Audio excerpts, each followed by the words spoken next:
Padahal 73 tahun berdoa kepada Allah, tidak dikabulkan Allah. Tapi Zakaria keluar di mulutnya, ya Allah, aku tidak pernah kecewa berdoa dengan Engkau. Ini pelajaran penting buat kita. Zakaria alaihissalam berdoa di mihrab keponakannya. Dan kata ulama, tidak ada interval waktu antara Nabi Zakaria berdoa dengan dikabulkannya doa itu. Langsung Allah kabulkan dengan doa Nabi Zakaria alaihissalam. Apa kata Allah? Wahai Zakaria, kami perkenankan keinginanmu. Kami titipkan satu orang anak di rahim istrimu, walaupun istrinya dalam keadaan mandul, dalam keadaan monopos. Dikatakan 98 tahun umur istri Nabi Zakaria. Kami titipkan satu orang anak. Anak itu kata Allah akan kami angkat menjadi nabi, dan langsung kami beri nama, kata Allah, anak itu diberi nama Yahya alaihissalam. Bismillahirrahmanirrahim. Assalamualaikum warahmatullahi wabarakatuh.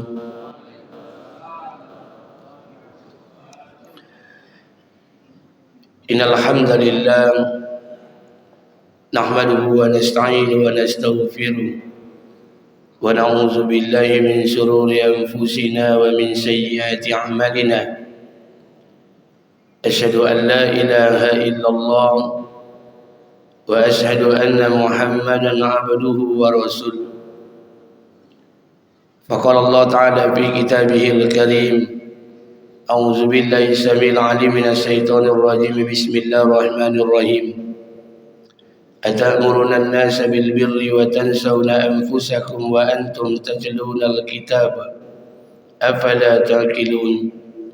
Wa qala an-nabi sallallahu alaihi wasallam, an Abi Hurairah radhiyallahu anhu, an-nabi sallallahu alaihi wasallam, iza azamat ummati dunya nuzi'at minha khaybatul islam, wa iza tarakatil amra bil ma'ruf wa nahya 'anil munkar khurrimat barakatil wahyi, wa iza tasabat ummati sakatat min ainillah. Wa qala aidan an Utsman radhiyallahu anhu, an-nabiy sallallahu alaihi wasallam, khairukum man ta'allama al-Qur'ana wa 'allamahu. Sadaqallahul azim wa sadaqallahu ala nabiyil karim. Syukur kepada Allah, bersalawat kepada Rasulullah.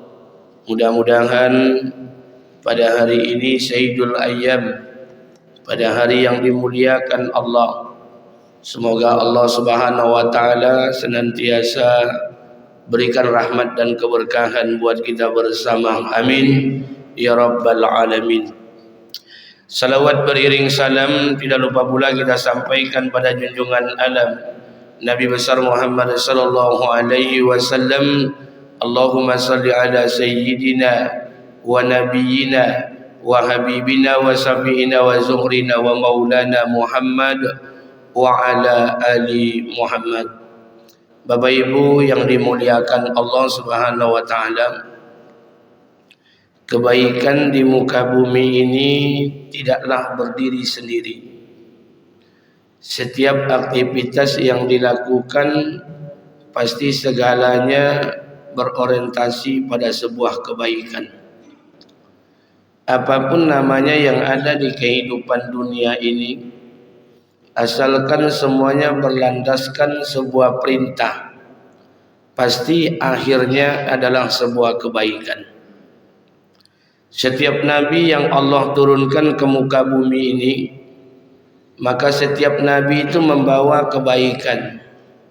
Jadi tidak mungkin rasanya kita pengikutnya menjadi pemula sebuah keburukan. Bahkan dikatakan ketika kita dalam melaksanakan sholat, dahulu pernah saya sampaikan bahwa tidak ada satu nabi yang namanya disandingkan kepada Rasulullah, yang salawatnya ditumpangkan kepada salawat Nabi, kecuali hanya Nabi Ibrahim alaihissalam. Asyhadu an la ilaha illallah wa asyhadu anna Muhammad Rasulullah.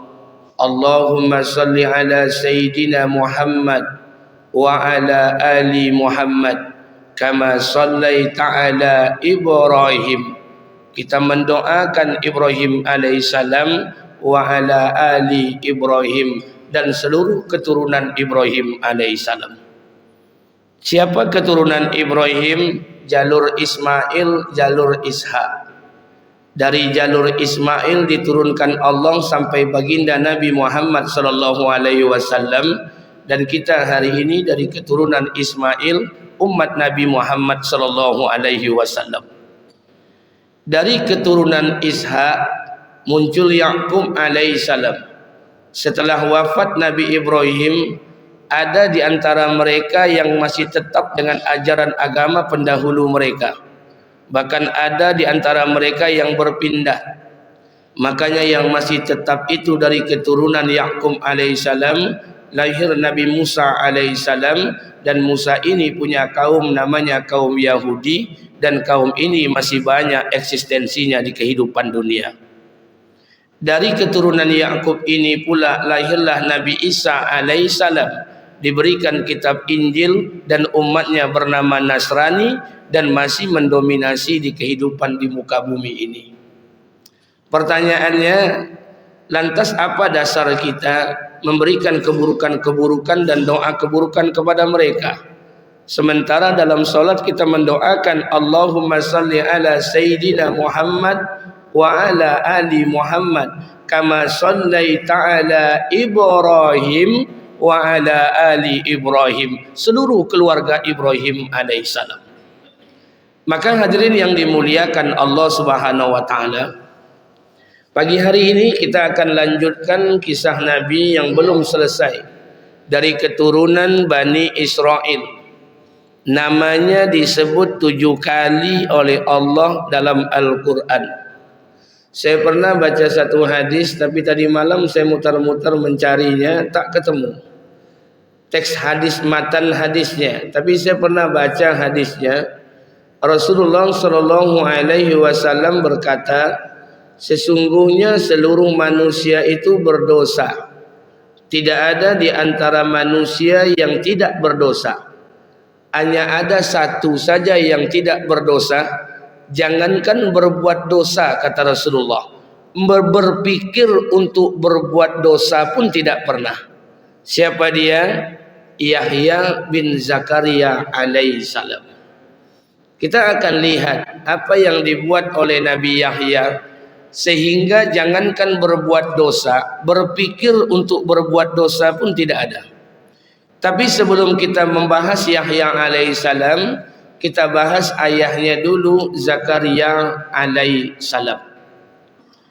Nabi Zakaria alaihissalam adalah nabi dari keturunan Bani Israel. Jadi nabi dari keturunan Bani Israel, berulang kali saya sampaikan, banyak Allah turunkan nabi di kalangan Bani Israel. Mulai dari Yaqub alaihissalam, dari keturunan 12 orang Bani Israel, Allah lahirkan Yusuf alaihissalam, Bani Israel. Dari keturunan Yusuf lahir Ilyasa alaihissalam, Bani Israel. Dari Benjamin lahir Yunus alaihissalam, Bani Israel. Dari Lewi keturunan Yaqub alaihissalam lahir Musa alaihissalam, Harun alaihissalam, Bani Israel. Dari keturunan Harun lahirlah Ilyas alaihissalam, Bani Israel. Dari keturunan Yahuda Allah turunkan ke bawah sampai Daud alaihissalam, Bani Israel. Sampai Sulaiman alaihissalam, Bani Israel. Isa alaihissalam, Bani Israel. Zakaria alaihissalam, Yahya alaihissalam, itu semua keturunan Bani Israel. Nabi Zakaria alaihissalam adalah nabi salah satu keturunan dari Bani Israel. Allah subhanahu wa ta'ala tidak bosan-bosan menurunkan nabi buat keturunan Bani Israel. Ini bermakna bahwa Bani Israel itu satu kaum yang khusus, yang Allah sebut namanya berulang kali dalam Al-Quran. Sehingga Allah subhanahu wa ta'ala katakan, ya Bani Israel zukuru ni'mati allati an'amtu alaikum wa anni faddaltukum alal alamin. Sungguh kami telah berikan nikmat yang banyak kepada Bani Israel. Salah satu nikmat itu, kata ulama, Allah turunkan banyak nabi ke atas mereka. Salah satunya adalah Nabi Zakaria alaihissalam. Nabi Zakaria ini diturunkan di kawasan negeri Syam, Palestina. Diturunkan oleh Allah di kawasan negeri Syam. Zakaria alaihissalam memiliki satu orang istri. Jadi sejarah juga mencatat bahwa Nabi Zakaria itu memiliki satu orang istri. Pendapat pertama mengatakan bahwa Nabi Zakaria alaihissalam memiliki istri namanya Isa bin Fakut bin Qabil. Yang kedua, dalam kitab orang Nasrani disebut bahwa Nabi Zakaria itu memiliki istri namanya Elizabeth. Sedangkan pendapat ulama yang kedua mengatakan istri Nabi Zakaria ini namanya Hannah. Jadi kalau ada Hannah nama ibu-ibu itu mirip Nabi Zakaria bininya. Istri Nabi Zakaria alaihissalam ini berbeda pendapat para ulama. Tapi para ulama sebagian mengatakan hanya satu saja istrinya, tidak lebih dari satu. Zakaria alaihissalam namanya disebut 7 kali dalam Al-Quran. Dari bermacam-macam surat Allah ceritakan Nabi Zakaria alaihissalam. Dari mana nasabnya Nabi Zakaria ini diturunkan? Nasab Nabi Zakaria ini pasti karena dia keturunan Bani Israel, maka nasabnya tersambung kepada Yakub, Yakub tersambung kepada Ibrahim, Ibrahim tersambung kepada Idris, Idris tersambung kepada Adam alaihissalam. Dari mana jalur nasabnya? Kita ulang kembali untuk menyegarkan ingatan. Adam alaihissalam punya anak 40 orang. Di antara 40 orang, satu anak diangkat jadi nabi, Sis alaihissalam. Sis punya anak Anusi, Anusi punya anak Qainan, Qainan punya anak Mahlail, Mahlail punya anak Yarid, Yarid punya anak Idris alaihissalam. Idris punya keturunan Mutasalli, Mutasalli punya anak Lami, Lami punya anak Nuh alaihissalam. Nuh punya 4 orang anak, Kan'an, Sam, Ham, Yafid. Kan'an dihancurkan Allah. Tinggal 3 anak, Sam, Ham, dan Yafid. Dari Sam lahir anak Arfaksad. Arfaksad punya anak Saleh. Saleh punya anak Abil. Abil punya anak Falik. Falik punya anak Ra'u. Ra'u punya anak Sarud. Dari Sarud punya anak disebut dengan nama Nahur. Dari Nahur punya anak disebut dengan nama Azar atau Tarah. Azar Tarah ini punya anak namanya Ibrahim alaihissalam.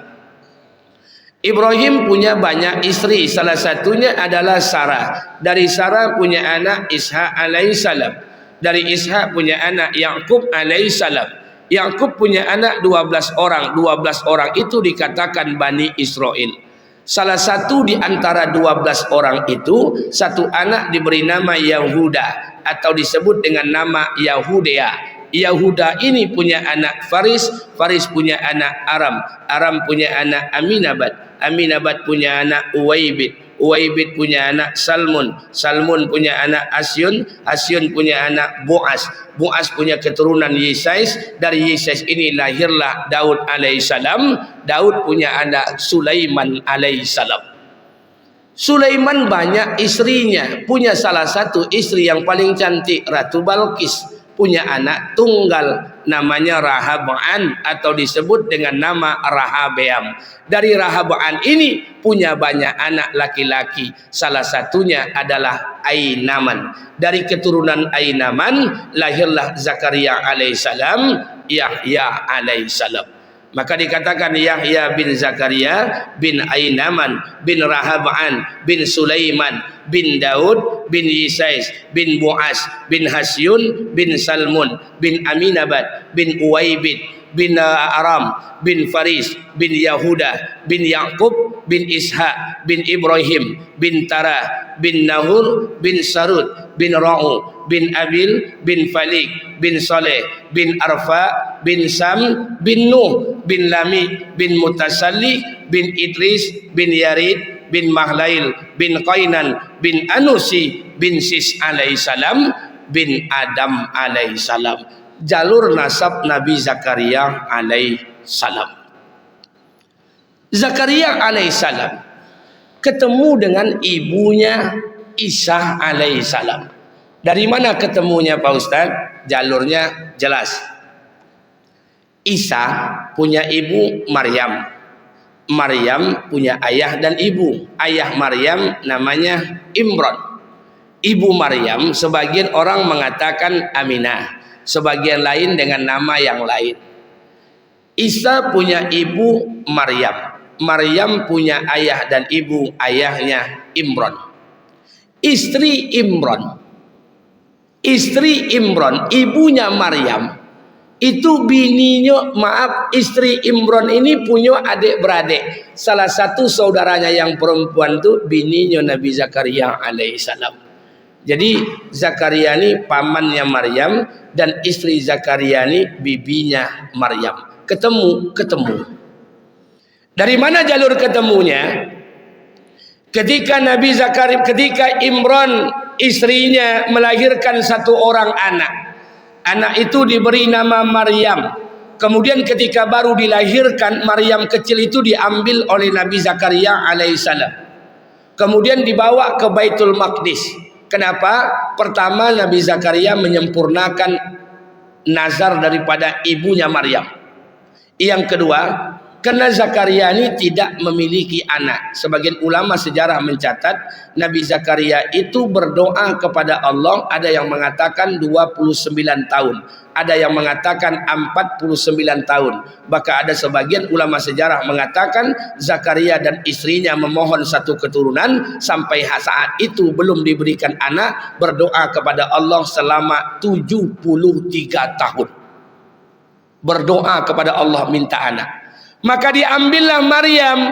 Ketika diambil Maryam dibawa ke Baitul Maqdis, dibesarkan sandang, pangan, papan, semuanya disempurnakan. Sampai Maryam tumbuh menjadi gadis yang dewasa.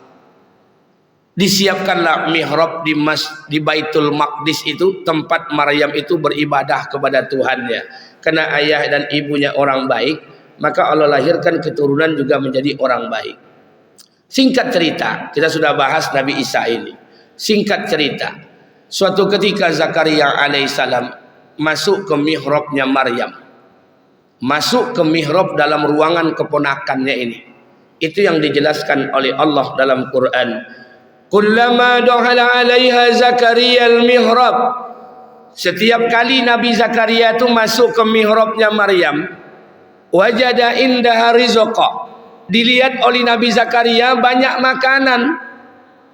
Ketika masuk pagi hari ada makanan, masuk siang ada makanan, masuk malam ada makanan. Berkata Zakaria, qalat ya Maryam, berkata Nabi Zakaria kepada Maryam, "Ai Maryam, ini makanan semua datang dari mana?" Apa kata Maryam? "Huwa min indillah." Ini semua datang dari Allah. Dikatakan sekali lagi, saya ulangi, ahli tafsir mengatakan tentang peristiwa ini, Allah sendiri yang mengantarkan makanan dari surga, diperintahkan kepada malaikat Jibril untuk mengantarkan makanan itu kepada Maryam. Kapan? Ketika Maryam memerlukan. Perlu pagi Allah berikan, perlu siang Allah hantarkan, perlu malam Allah hantarkan melalui malaikat Jibril alaihissalam. Apa kata Zakaria alaihissalam, pamannya Maryam? Maryam ini bukan nabi, tapi makomnya melebihi makom para nabi. Maka saya tidak akan ingin kehilangan momen ini. Maka Nabi Zakaria mengangkat tangan di dalam mihrabnya Maryam dan berdoa. Nabi Zakaria alaihissalam berdoa di mihrabnya keponakannya. Pertanyaannya, apakah Nabi Zakaria tidak pernah berdoa? Pernah. Kapan Nabi Zakaria berdoa? Selalu. Berapa lama? 73 tahun. Bahkan ada yang mengatakan 49 tahun. Nabi Zakaria berdoa kepada Allah agar Allah berikan satu keturunan. Tapi sayang, Allah tidak berikan keturunan kepada Zakaria alaihissalam. Makanya Bapak Ibu kalau baca kisah Nabi Zakaria alaihissalam, perhatikan doa Nabi Zakaria alaihissalam. Apa kata Allah Subhanahu wa taala? Iznada rabbahu bida'an hafiyah. Ketika Nabi Zakaria alaihissalam berdoa kepada Tuhannya dengan suara yang sangat lembut. Dia angkat tangan tapi dengan suara yang sangat lembut. Apa doa Nabi Zakaria alaihissalam?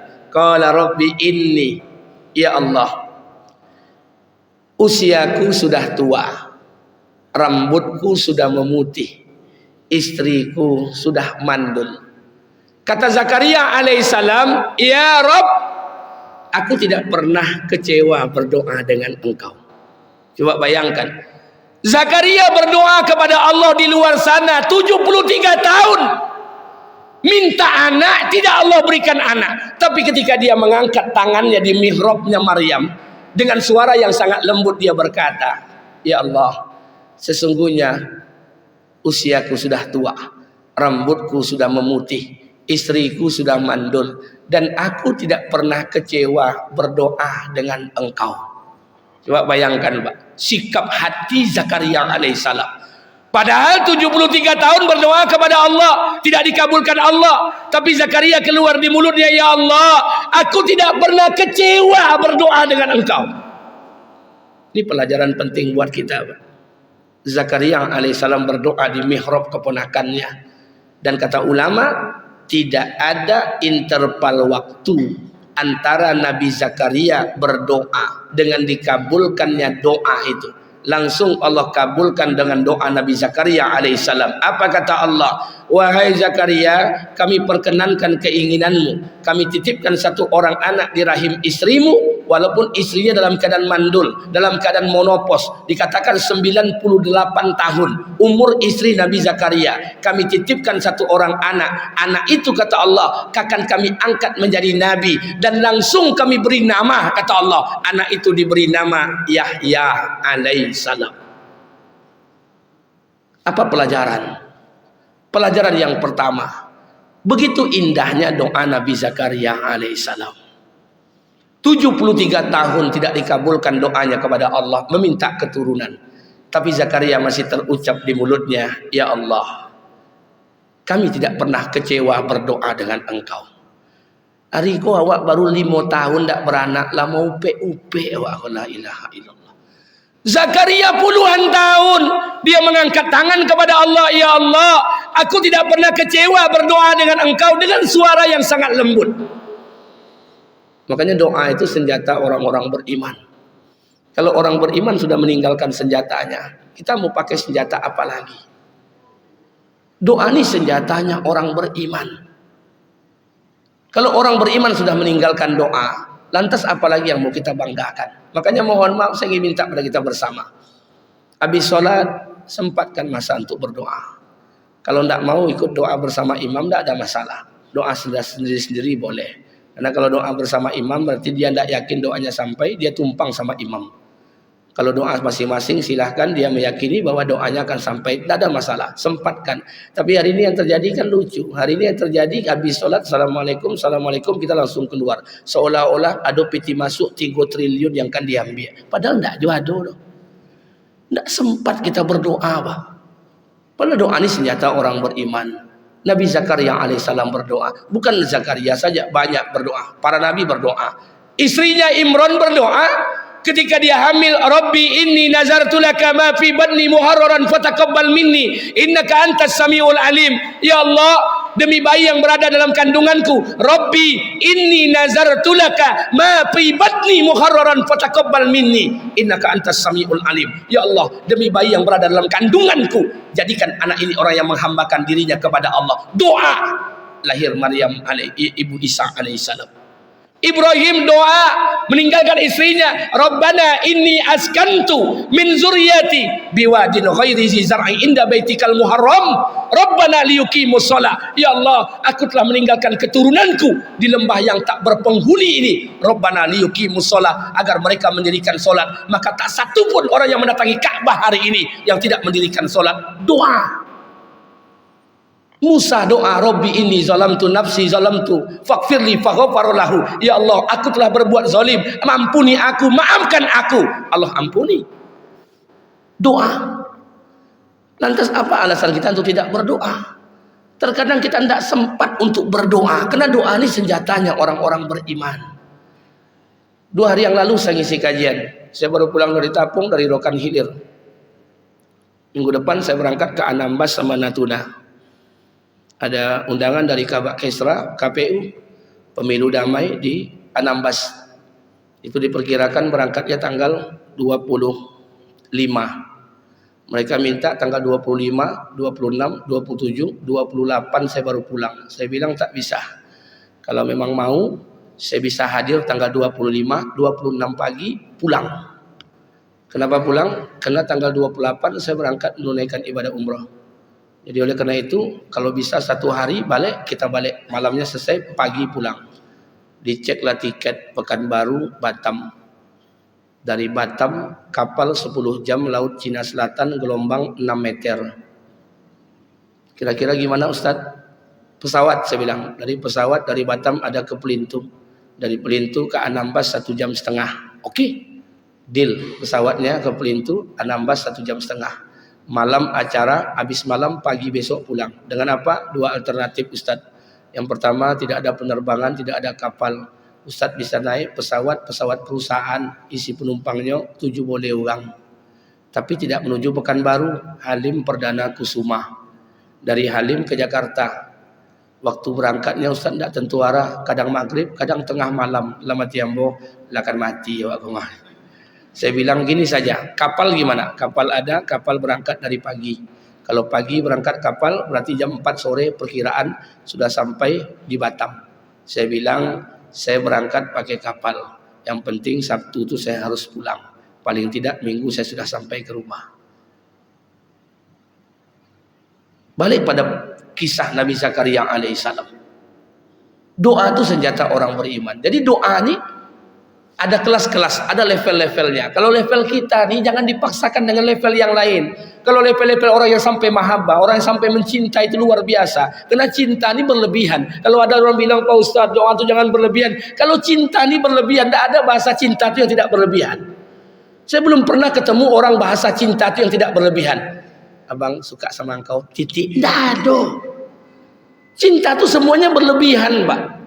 Dan untuk cinta ini, bahasa cinta jangan diletakkan hukum di atasnya, ya tidak bisa. Kalau bahasa cinta diletakkan hukum di atasnya, tidak bisa. Kenapa namanya bahasa cinta? Dek, abang sayang sama engkau. I love to you, you love to me. Abang tak bisa hidup kalau tanpa engkau. Siapa bilang kalau diletakkan hukum syirik, masuk neraka? Kita hidup karena Allah, bukan karena cinta. Artinya cinta ini bahasanya memang berlebihan. Makanya mohon maaf saya ingin sampaikan buat kita bersama, doa itu ada kelas-kelasnya. Kalau kelas-kelas Rubiyah, Adawiyah, dalam kisah-kisah tasawuf itu kelasnya luar biasa. Dia mengangkat tangan kepada Allah. Apa doanya? Ya Allah, kalau seandainya aku beramal untuk masuk ke dalam surgamu, jauhkan aku dari surgamu. Kalau aku beramal karena takut akan nerakamu, masukkan aku ke nerakamu. Ya Allah, kalau kau berikan nikmat kepadaku, aku tak butuh nikmatmu. Berikan kepada orang-orang soleh. Kalau kau berikan rahmat kepadaku, aku tak butuh rahmat. Berikan mereka kepada orang-orang yang taat. Ya Allah, aku tak butuh nikmatmu, aku tak butuh rahmatmu, aku tak butuh surga, aku tak butuh neraka. Yang aku bukukan, aku butuh engkau ya Allah. Ada yang berani doa seperti itu? Enggak, kelas kita masih Rabbana atina fid dunya hasanah. Ya Allah, beri kami kayu, kemudian mati masuk surga. Loma-loma awak aja doanya. Ini kelas kita, Pak. Jadi makanya berdoa sesuai kelas masing-masing. Ada doa. Yang pertama, kelas-kelas berdoa itu ada. Maka minta kepada Allah. Doa itu senjata orang-orang beriman. Lantas bagaimana cara kita berdoa?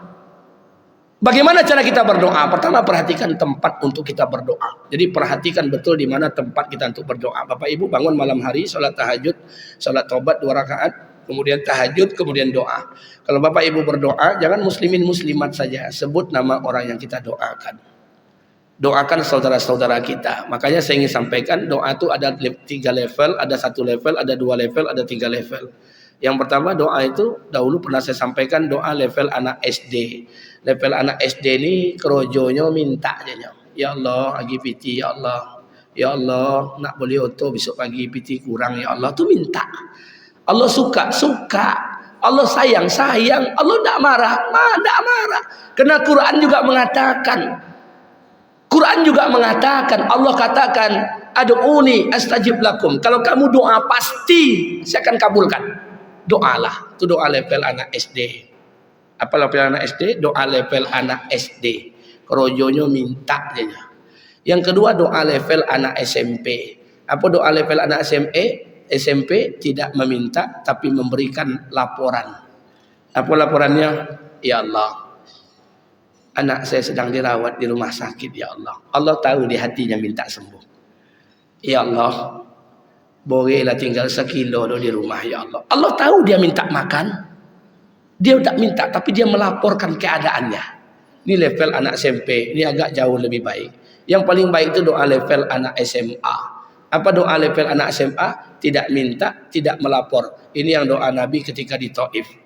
Jadi maaf, ketika istri Nabi Khadijah Ali bin Abu Talib meninggal dunia, maaf, paman Nabi meninggal dunia, Khadijah meninggal dunia, Nabi kan dakwah tidak diterima di kota Mekah. Nabi pergi ke Taif. Taif itu jaraknya 100 km dari Masjidil Haram. Orang-orang Arab kalau hari Jumat refreshnya ke sana. Kenapa? Tempatnya dingin.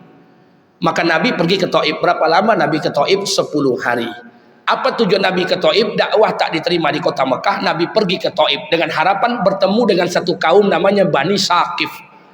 Harapan Nabi apa? Nabi ingin berdakwah di sana dan diterima. Karena tradisi orang Arab itu biasanya saling menghormati tamunya. Tapi apa yang terjadi? 10 hari Nabi di Taif, jangankan dakwah Nabi diterima, malah Nabi dilempar oleh kotoran batu dan kotoran unta. Maka dalam keadaan kepala Nabi berlumuran darah, kaki berlumuran darah, Nabi keluar dari kota Taif sambil dilempar oleh orang-orang Taif, sampai dihina. Semua nama binatang disebut oleh orang Taif. Nabi keluar dari kota Taif, singgah ke sebuah kebun kurma milik Yahudi. Sebagian sejarah mengatakan kebun anggur milik Yahudi, hamba sahayanya bernama Addas. Makanya Bapak Ibu kalau pergi umroh nanti di Taif akan singgah ke nama masjidnya Masjid Addas. Kecil, itu masjid hamba sahaya daripada pemilik kebun kurma orang Yahudi. Hamba sahayanya namanya Addas. Dialah yang memberikan setangkai anggur kepada Nabi ketika Nabi berlumuran darah. Dan sebab itulah dia telah memeluk Islam. Dari sana Nabi pergi kemana? Ke Qornin Manazil, ke tempat orang ambil mikot.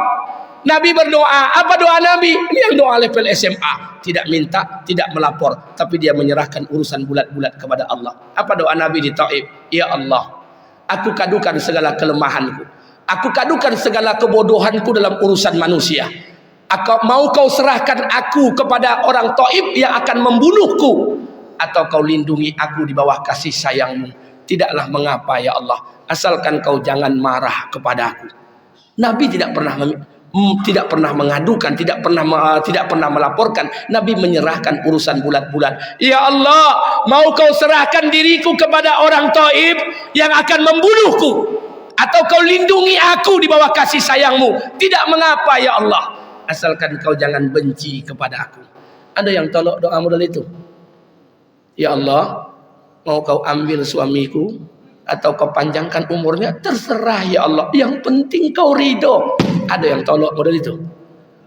Tidak melapor, tidak minta, tapi dia serahkan bulan-bulan. Hari ini kan kita beda.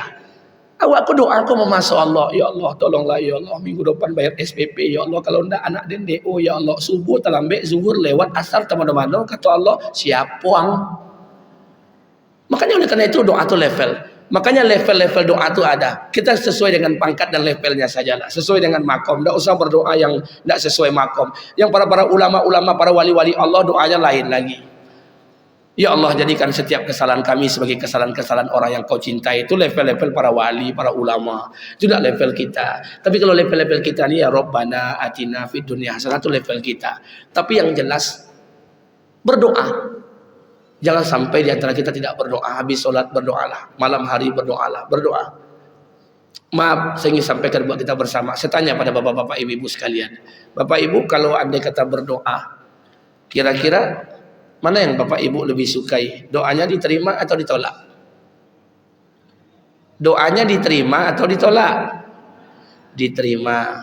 Itulah level kita nih. Pokoknya awak doa kau nak diterima aja. Tapi ulama-ulama dahulu mengatakan, apa katanya? Sebagian ulama mengatakan, saya lebih suka doa saya ditolak oleh Allah dibandingkan diterima oleh Allah. Kenapa? Kalau doa saya diterima, itu keinginan saya. Tapi kalau doa saya ditolak, itu keinginan Allah. Dan saya lebih yakin keinginan Allah jauh lebih baik dibandingkan keinginan saya. Kita ini kan berdoa sesuai nafsu. Makanya saya ingin sampaikan doa paling tinggi derajatnya, makomnya paling tinggi, doa minta iman, minta hidayah, minta ampunan. Itu doa paling tinggi. Doa paling rendah derajatnya, doa minta piti. Boleh, tapi derajatnya paling rendah. Tapi paling tinggi iman, hidayah, dan ampunan. Di Mekah semalam, di Raudhah, ada jamaah saya tanggal 6 semalam pulang itu. Apa katanya? Ustadz, di Raudhah itu apa yang kami minta Ustadz? Saya bilang, Pak, Bu, kalau Bapak Ibu nanti sampai ke Raudhah, pertama doa minta iman, hidayah, dan ampunan. Itu yang paling tinggi derajatnya. Selebihnya silakan minta sesuai keinginan masing-masing. Karena kita ini kan beda doa, kita beda-beda, Pak. Dokter tentu Pak Pucaro banyak orang sakit, ya sesuai porsi masing-masing. Yang tukang bengkel Pak Pucaro Honda rusak, ya sesuai porsi masing-masing. Yang paling baik itu doanya doa asuransi. Itu yang paling baik tuh. Ya Allah, janganlah terpanggang rumah orang, aman. Ya Allah, janganlah belantak auto orang. Doa asuransi itu doa yang paling baik. Tapi maaf, kita lupa. Ada doa yang kita tinggalkan. Saya sampaikan sama jamaah di pelataran Masjid Nabawi. Apa itu Ustaz? Kata Nabi, ada doa yang luar biasa mustajabnya. Dan tidak ada batas antara mereka dengan Allah. Apa doanya? Kata Nabi SAW, doakan saudaramu, maka malaikat akan mendoakanmu sebagaimana doa engkau kepada saudaramu. Ya Allah, jadikan ketua masjid Raudatus Solihin ini badannya sehat ya Allah. Malaikat datang, badannya sehatkan juga ya Allah. Amin. Kira-kira mana yang mustajab? Doa ambo atau doa malaikat?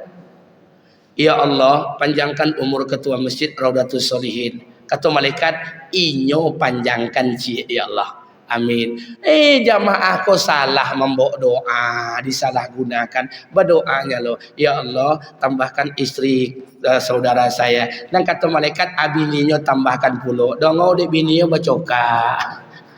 Jadi doakan saudara kita, sebut namanya, jangan muslimin muslimat saja, sebut namanya. Barang siapa yang mendoakan saudara muslimnya, maka malaikat akan mendoakannya sebagaimana doanya. Sekarang siapa yang lebih mustajab? Doa saya atau doa malaikat? Hari ini kita ego, kita doa itu untuk kita saja. Doakan saudara kita, sebut namanya satu persatu. Sebut namanya satu persatu, doakan satu persatu, sebut namanya. Maka Allah, malaikat akan mendoakan sebagaimana doa kita. Kalau ini yang terjadi Pak, Masya Allah.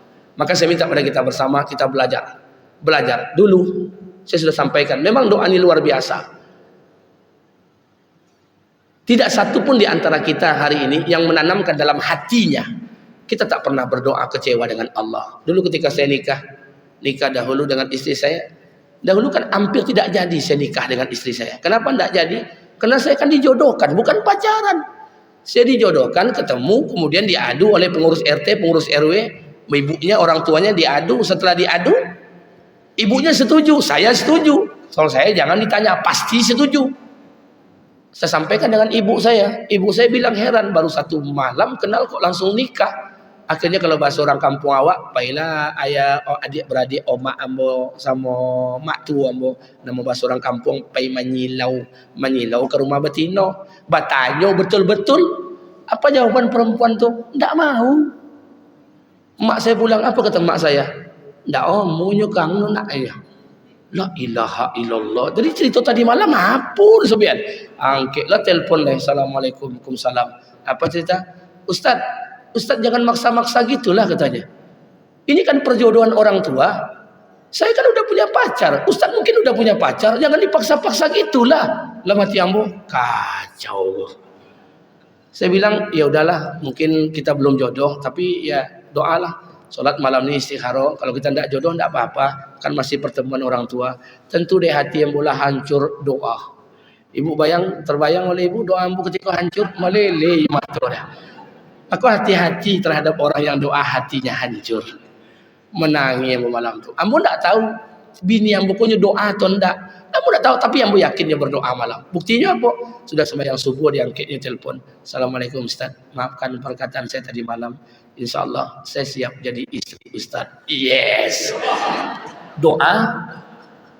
Siapa yang bisa membolak-balikkan hati manusia? Hari ini dia berkata iya, besok dia berkata tidak. Allah yang akan meluluhkan doa. Tidak bisa dengan lobby, dengan gombalan, tidak bisa. Allah, doa. Hati-hati terhadap orang yang hatinya hancur kalau dia berdoa kepada Allah. Walaupun dia bukan sholat, walaupun dia orang kafir, kalau dia teraniaya hatinya hancur. Tidak ada hijab antara perkataan mereka dengan Allah Subhanahu Wa Taala. Doa ini senjata. Hari ke orang berimanlah melupakan senjatanya. Lupa mereka dengan senjata. Maka untuk pilkada, kau tidak usah banyak cerita lah. Pejabat yang struktural yang sampai ke gubernuran oke lah, tapi awanan bongak-bongak ketik-ketik pendek-pendek hitam kalik, la ilaha illallah. Bangun malam Pak, doa kepada Allah. Kita tidak tahu Pak, di satu sisi ada ulama kita, di sebelah ini ada ulama kita dan sebagainya. Kita diadu orang Islam dengan orang Islam, minta kepada Allah agar menentukan hati kita siapa pemimpin yang terbaik di negeri kita yang tercinta ini. Tapi maaf, kadang-kadang baik menurut kita belum tentu baik menurut Allah. Tapi kadang-kadang apa yang Allah berikan buruk menurut kita, jangan-jangan itu yang terbaik menurut Allah. Terakhir, saya ingatkan pada kita bersama, Bapak Ibu yang dimuliakan Allah, 2 bulan ke depan, insya Allah tanggal 27 November, kita akan pilkada, pemilihan kepala daerah, gubernur, wakil gubernur, wali kota, wakil wali kota. Pasti Bapak Ibu pusing. Kenapa pusing? Nengok dinamika politik di negeri ini. Tapi mohon maaf, saya ingin sampaikan buat kita bersama, apapun yang terjadi, semua sudah diputuskan oleh Allah. Saya minta kepada kita memilih pemimpin sesuai syariat Islam adalah kewajiban kita. Tapi mencaci maki dan menghina calon lainnya tidak ada tuntunan dari Rasulullah sallallahu alaihi wasallam. Oleh karena itu, bangun malam hari, doa kepada Allah. Kita tidak tahu dari mulut siapa doa ini akan dikabulkan Allah. Kita tak pernah tahu siapa yang akan menggetarkan aras. Kita tidak pernah tahu doa siapa yang akan diijabah dan dikabulkan oleh Allah Subhanahu Wa Taala. Maka orang beriman punya 2 sikap dalam hatinya, roja dan khauf, antara harap dan takut. Dia berharap semua keinginan yang ingin dikabulkan Allah. Dia takut jangan-jangan dosa-dosa kita yang menjadi penghalang semua keinginan ini ditolak oleh Allah Subhanahu Wa Taala. Terakhir, saya ingatkan pada kita bersama, Bapak Ibu yang dimuliakan Allah Subhanahu Wa Taala, senantiasalah untuk berdoa di setiap saat dan keadaan, kapan saja. Apapun terbentur masalah kita, berdoalah kepada Allah, minta kepada Allah agar Allah berikan yang terbaik dalam kehidupan. Saya tak bisa didik istri saya tak bisa didik anak saya tak bisa didik keluarga saya. Karena mohon maaf, banyak masa saya di luar dibandingkan di rumah. Mohon maaf, istri saya mungkin tak bisa mendidik anaknya, anak-anak saya tak bisa memberikan arahan kepada emak saya. Walaupun saya ceramah di seluruh masjid yang ada di muka bumi ini, saya belum bisa mendatangkan hidayah. Karena hidayah itu punya Allah. Doalah, sebut nama mereka, berikan mereka kebaikan. Kalau doa itu dikabulkan oleh Allah, aras mana yang tidak akan bergetar, doa-doa mana yang tidak akan disentuh dari langit. Maka saya minta pada kita bersama yang hadir pada hari ini, jangan tinggalkan doa. Walaupun sebentar, berdoalah kepada Allah. Bersebut nama orang-orang yang kita doakan, sampaikan kepada Allah Subhanahu Wa Taala. Mudah-mudahan setiap kebaikan-kebaikan ini menjadi sebab Allah turunkan kebaikan-kebaikan yang lainnya. Amin, amin, amin ya rabbal alamin. Mudah-mudahan ini berkah buat kita bersama. Sebelum saya tutup, 2 hari yang lalu saya ceramah di masjid Jalan Taman Karya, lupa saya nama masjidnya. Ada jemaah bertanya, Pak Ustadz, sudah hampir 1 tahun ini Ustadz, saya berdoa. Ibu tuh bertanya sambil nangis. Apa katanya? Saya berdoa, ya Allah, laknatlah Jokowi ya Allah. Laknatlah Jokowi ya Allah. Dia doa dengan saya. Katanya, kira-kira gimana? Saya bertanya, Bu, kita tak pernah tahu hasil akhir sebuah kehidupan. Kalau di pikiran ibu hari ini Jokowi salah, apakah Jokowi tidak bisa menerima hidayah sebelum sakaratul maut? Kita tidak pernah. Maka doakan untuk kebaikan, Pak. Doakan kebaikan. Keturunan Ibrahim saja kita doakan. Asyhadu an la ilaha illallah wa asyhadu anna Muhammad Rasulullah. Allahumma salli ala Sayyidina Muhammad wa ala ali Muhammad kama sallaita ala Ibrahim. Kita doakan Ibrahim wa ala ali Ibrahim dan keturunan Ibrahim. Siapa dia Majusi, siapa dia Yahudi, siapa dia Nasrani, kita doakan mereka.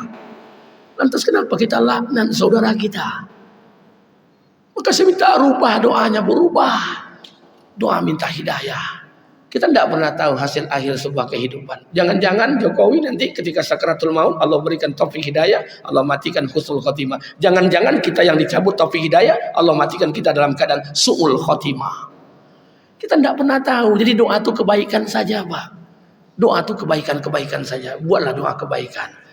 Kita ini mohon maaf, memang sudah ditanamkan kebencian-kebencian. Maka menyesal juga atas siapa yang menanamkan. Kita ditanamkan kebencian-kebencian. Kalau sudah berangkat dari kebencian, maaf, kebaikan apa lagi yang akan tampak? Saya tak suka sama ketua masjid ini. Saya tidak suka dengan ketua masjid ni. Apapun yang dibuat oleh beliau, ambo nak je suka. Walaupun oma ambo pergi ke pasar pagi dupa, terjatuh, ditolong dia inyo, pasti yang sobian pencitraan. Kena berangkat dari kebencian. Saya cinta dengan ketua masjid ni, sayang betul. Apapun yang disampaikan ambo ikut. Termasuk salah pun yang dikeceknya, ambo kan tepuk tangan. Kenapa? Cinta. Kalau kita sudah terbalut cinta, tertutup semua keburukan, maka betul kata jangan kamu benci terlalu berlebihan. Boleh jadi orang yang kamu benci akan menjadi orang yang kamu cintai, dan orang yang kamu cintai menjadi orang yang paling kamu benci. Sudah cukup. 1 tahun Ustaz saya mendoakan laknat untuk Jokowi. La ilaha illallah. Saya minta sudah, ceritakan kebaikan, doakan kebaikan. Setiap kita pasti punya kesalahan. Seburuk-buruk orang pasti punya kebaikan, sebaik-baik orang pasti punya keburukan. Ibu belum tentu lihat buruk saya. Mungkin yang nampak baik saja. Mungkin hari ini Allah masih tutup aib saya. Tapi ketika nanti Allah buka aib saya, siapa sanggup lagi saya akan hidup di muka bumi ini. Maka berdoalah kepada Allah. Semoga setiap keburukan kita ditutup oleh Allah. Dan mudah-mudahan kebaikan kita disampaikan oleh Allah. Amin. Amin ya Rabbal Alamin. Sekali lagi, saya minta pada kita bersama, jadikanlah senjata kita ini senjata orang-orang beriman. Angkat tangan doa pada Allah Subhanahu Wa Taala. Mudah-mudahan dengan doa ini bisa merubah peradaban kehidupan kita di negeri kita yang tercinta ini. Sekali lagi, jangan rusak keamanan dan ketertiban negeri kita tercinta ini. Arab itu banyak bangsa, tapi maaf, Arab itu satu bangsa, tapi dipikul oleh banyak negara. Eropa satu bangsa, bangsanya bernama bangsa Arya, tapi dipikul oleh banyak negara. Kita banyak etnis, banyak bangsa, banyak suku bangsa yang ada, tapi dipikul oleh satu negara. Mohon maaf. Makanya kenapa orang-orang yang punya pemikiran-pemikiran radikal ditumpas oleh negara. HTI, Hizbut Tahrir ditumpas oleh negeri. Kenapa oleh negara? Kenapa? Wajar. Konsepnya sama-sama aminu wa amilu solihah. Bukankah mereka beriman? Iyo. Bukankah mereka beramal soleh? Iya. Tapi maaf, mereka beriman, mereka beramal soleh. Tapi konsep wahazal baladil amin, menciptakan negeri yang aman, mereka pakai konsepnya Palestina. Ya tidak cocok. Terorisme kenapa ditumpas oleh negara? Mereka beriman juga, solat, mereka beramal soleh, betul. Tapi konsepnya menjaga keamanan negeri wahazal baladil amin, mereka pakai konsepnya konsep Afghanistan. Ya tidak bisa. Atiullah wa atiur rasul wa ulil amri minkum, taat di antara pemimpin. Betul, kalau negeri mereka negeri Islam, satu agama, kita negeri banyak agama. Makanya mohon maaf, tidak begitu mudah kita bayangkan untuk beriman dan beramal soleh dalam kerangka untuk menciptakan negeri kita yang aman. Kita akan disandarkan dengan politik identitas. Di satu sisi macam-macam jargon-jargonnya. Pilihlah calon yang didukung oleh ulama. Sebelah lagi buat jargon, jangan calon yang didukung ulama, ulamanya yang dipilih. Bacokaklah orang masoji jadinya. Pusing. Maka doa pada Allah. Oleh karena itu mudah-mudahan Allah tetapkan dan Allah jadikan pemimpin Riau ini pemimpin yang terbaik. Amin. Amin ya Rabbal Alamin. Lebih kurang saya mohon maaf. Tadi kata Pak Pengurus ada makan gulai kambing. Pak. Kau bau. Katanya tinggal kaki-kakinya lah. Tapi jadilah bado-dado. Baik, saya pikir lebih kurang saya mohon maaf. Subhanakallahumma bihamdika asyhadu an la ilaha illa anta astaghfiruka wa atubu ilaik. Assalamualaikum warahmatullahi wabarakatuh.